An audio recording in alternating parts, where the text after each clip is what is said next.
এই যে আঙ্কেল আপনার এই যে খাইলা জায়গা যেটা এটা অনেক বিস্তর জায়গা এটারে আপনি যে গার্ডের মেইন জায়গা থেকে দাঁড়ায় উঠাইতেছি আর কি তলিটা তা আপনি গার্ডের সামনের যে একদম মাঠটা যেটা এবং ওইটা ওই ঘরের সাথে ওইটা সেন্টার হইয়া পুকুর ঘাট এবং এই খালি জায়গাটা যে ম্যাচিংটা অনেক সুন্দর।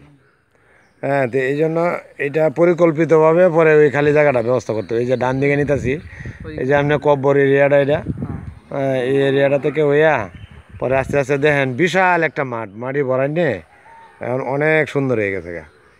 এই যে আমার মোটর সাইকেলটা দেখেন গরিবের ভাঙ্গা গাড়িটা, এটি সব মিলাই আর কি আপনি সুরকি বালু ইট এই পর্যায়ে আছে আর সামান্য কিছু রড মনে হয় বাড়ছেও আর কি।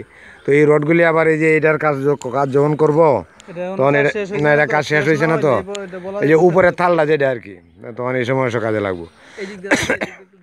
হ্যাঁ, এদিকে কি ওই যে আপনার যে আম গাছটা আছে একটা মোটা করই গাছ রন্টি গাছ আছে, এদিক দিয়ে মানে একটু খয়বরের জায়গার কথা বলছিল আর কি, বুঝছি কতটুকু রয়েছে। হ্যাঁ, জায়গা আছে। আর এই পুকুরটাও দেখেন একদম নিখুঁতভাবে হয়েছে, পুকুরের সাথে ঘাট মিলে সব কম্বিনেশন অনেক সুন্দর।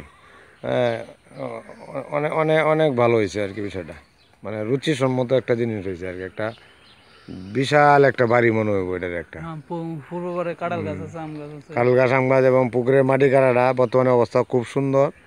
আর এটার মধ্যে কিছু চাইল্লা কিছু দুবরা গাছ দিয়ে দিলে হয়তো বা মাটিটা যাতে টিকে থাকে এরকম একটা ব্যবস্থাপনা করতে হইব, তাহলে আরো জিনিসটা সুন্দর হইব আর কি। হ্যাঁ, ফলের গাছটা দিয়ে দিল এই আর কি বিষয় আর কি। এটারও আপনার গার্ডেরও ভিডিও দিয়ে দিলাম। আর এটা হলো যে তলিটা আর কি উপরে যেন দাঁড়ায় রয়েছে আর কি। হ্যাঁ, এটি হলো আপনার ডাইন সাইডের অংশ।